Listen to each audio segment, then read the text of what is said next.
Online study में आपका स्वागत है। अभी तक आपको मैंने इंटरमीडिएट शिक्षा शास्त्र में प्राचीन भारतीय शिक्षा में वैदिक कालीन शिक्षा पढ़ा रहा हूँ, जिसमें मैंने शिक्षा के जो है वैदिक कालीन शिक्षा से आशय, उसका अर्थ, प्राचीन भारतीय शिक्षा के उद्देश्य, प्राचीन भारतीय शिक्षा की विशेषताएं, शिक्षा व्यवस्था और शिक्षण संस्थाएं, इसके साथ साथ उसके आश्रम व्यवस्था, ये सारा कुछ पढ़ा दिए हैं। आज हम आपको पढ़ाना प्रारंभ करेंगे प्राचीन भारतीय शिक्षा के दोष, प्राचीन भारतीय शिक्षा के दोष और प्राचीन भारतीय शिक्षा व्यवस्था की आधुनिक शिक्षा के रूप में उपयोगिता क्या रही है, इसका हम अध्ययन करेंगे। और साथ ही आज हम इस वीडियो में गृह कार्य पर भी चर्चा करेंगे। तो सबसे पहले समय न नष्ट करते हुए हम प्रारंभ करते हैं प्राचीन भारतीय शिक्षा के दोष क्या है, कमियां क्या हैं। तो सबसे पहले हम देखते हैं इसमें दोष क्या है।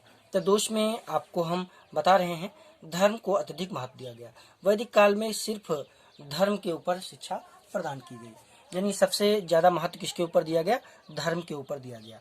तो सबसे बड़ी इसकी कमी यही है, मात्र धर्म से ही पूरे जीवन का कल्याण नहीं हो सकता, इसके लिए ये इसकी समस्या है। अगला है स्त्री शिक्षा की उपेक्षा, यानी इसमें जो है स्त्री शिक्षा को पूर्ण रूप से महत्व नहीं दिया गया। कहा गया कि मात्र स्त्री शिक्षा जो है सिर्फ पुरुष की अर्धांगिनी बताया गया और उस पर विशेष रूप से ध्यान नहीं दिया गया था। इसके साथ साथ अगला है शूद्रों की शिक्षा की उपेक्षा, क्योंकि देखा जाए वैदिक काल में सिर्फ ब्राह्मण, क्षत्रिय, वैश्य को ही शिक्षा प्राप्त करने का अधिकार था, अन्य को अधिकार नहीं था। इसके बाद जन सामान्य की शिक्षा की उपेक्षा, इसमें सिर्फ वैदिक काल में धर्म के बारे में ये सारी चीज़ें, यानी परा के बारे में ज़्यादा अध्ययन कराया जाता था, अपरा के बारे में जो अध्ययन कराया जाता था उसके साथ साथ सांसारिक व्यवस्थाओं के बारे में अध्ययन नहीं कराया जाता था।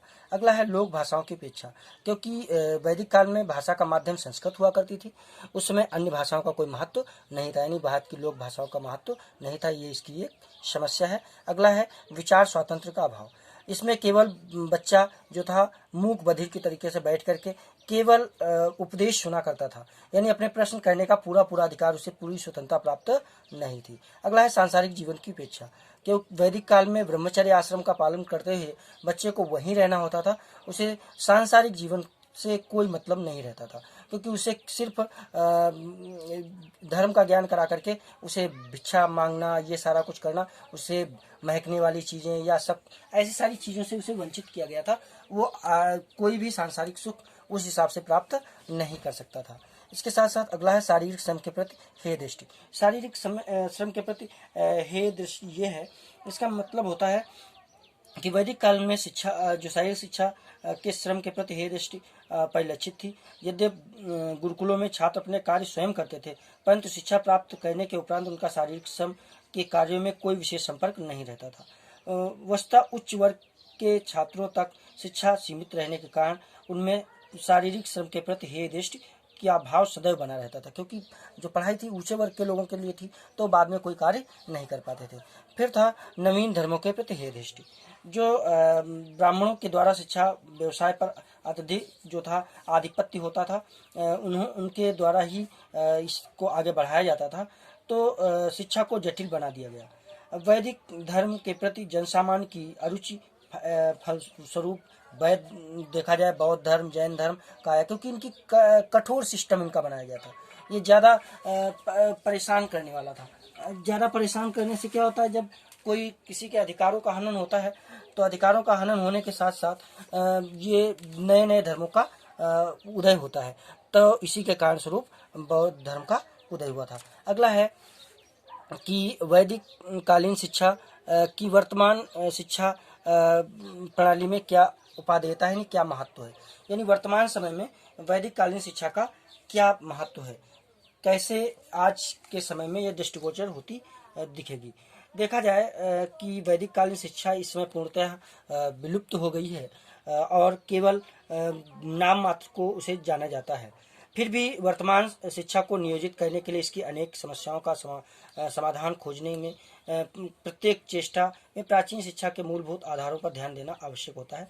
वैदिक काल में आदर्शों अर्थात श्रद्धा, भक्ति, सेवा, आदर, आत्मानुशासन, सादा जीवन, उच्च विचार, ब्रह्मचर्य, नैतिक बल आदि का अनुसरण करके वर्तमान शिक्षा में भी यानी वर्तमान समय की जो शिक्षा व्यवस्था है उसको और अधिक सुधारा जा सकता है।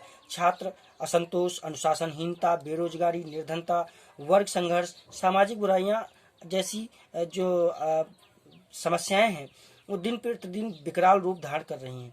इसके लिए आवश्यक है कि आज जीवन के वास्तविक मूल्यों, गुणों व आदर्शों का अनुसरण करके हमारे छात्रगण भारतवर्ष की समृद्ध तथा वैभव का पुनरुद्धार कर सकें। इसके लिए हमारे लिए जरूरी है कि वैदिक शिक्षा को भी के समय की कुछ चीज़ों को हमारे जीवन में लाना होगा। इस विषय में डॉक्टर लक्ष्मण स्वामी मुदालियर कहते हैं कि हमारे युवा भारतीयों को उस विरासत को पहचानने दो जो उसकी अपनी है, यानी जो प्राचीन विरासत है उसको पहचानने दो। ईश्वर करे कि युवा पीढ़ी भारत की वास्तविक आत्मा को पहचानने तथा अपने सभी कार्यों में इसका अनुसरण कर सके, यानी जो है वैदिक कालीन शिक्षा वो अपने जीवन में उसको अनुसरण करे और उस चीज़ को आगे बढ़ाए। इसमें कुछ प्रश्न दिए गए हैं, उन प्रश्नों को समझ लेना आवश्यक है क्योंकि प्रश्न ही आपके जो है ज्ञान को आगे बताते हैं कि आपने कितना सीखा है। तो सबसे पहले यह है वैदिक काल में शिक्षा आरंभ करते समय संपन्न होने वाले संस्कार का नाम क्या था। मैंने आपको बताया था, पहले पढ़ा चुका हूँ कि वैदिक काल में शिक्षा प्रारंभ करते समय जो था कौन सा संस्कार कराया जाता था। तो एक संस्कार मैंने आपको बताया था उपनयन संस्कार, ठीक है ना। कौन सा संस्कार कराया जाता था? उपनयन संस्कार कराया जाता था। इसमें मैंने आयु भी बताई थी, 8, 11 और 12 वर्ष। 8 ब्राह्मणों के लिए थी, 11 जो था किसके लिए थी? क्षत्रियों के लिए, और 12 वर्ष वैश्य के लिए थी। अगला प्रश्न है, प्राचीन कालीन भारतीय शिक्षा के अंतर्गत किस वर्ण के बालकों को उपनयन संस्कार से वंचित रखा गया था। आपको मैंने बताया कि केवल ब्राह्मण, क्षत्रिय, वैश्य 3 को ही पढ़ने का अधिकार था, तो किस वर्ण को? शूद्र वर्ण को इससे उपनयन संस्कार से वंचित रखा गया था। अगला प्रश्न है, प्राचीन कालीन भारतीय शिक्षा जो थी का माध्यम क्या थी। मैंने अभी आपको बताया था कि जो अभी मैंने सारा इसमें समझाया है कि जो लोक भाषाओं की उपेक्षा की गई थी।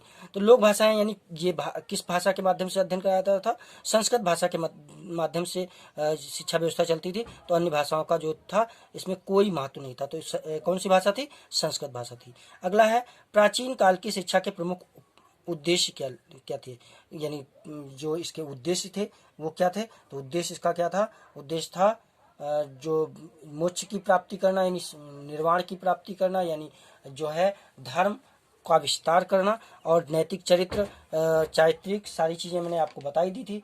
इन सब चीज़ों का विकास करना था। तो चारित्रिक विकास, नैतिक विकास, बौद्धिक विकास, ये सारा कुछ इसका महत्व था, उद्देश्य था। और वैदिक कालीन शिक्षा व्यवस्था में गुरु शिष्य संबंध कैसे थे? मैंने आपको इससे पहले भी बता ही दिया है। गुरु शिष्य संबंध जो थे पिता पुत्र के समान थे। गुरु पिता के समान जो था आश्रम में उसका लालन पालन करता था, और शिष्य भी अपने पिता के समान गुरु का भी सम्मान करता था, उसके लिए भिक्षा मांग के लाता था, ये सारी व्यवस्था करता था। तो मुझे आशा है कि आपको ये पूरा लेसन समझ में आ गया होगा। तो अगले लेसन में हम बौद्ध कालीन शिक्षा के बारे में अध्ययन करेंगे। धन्यवाद।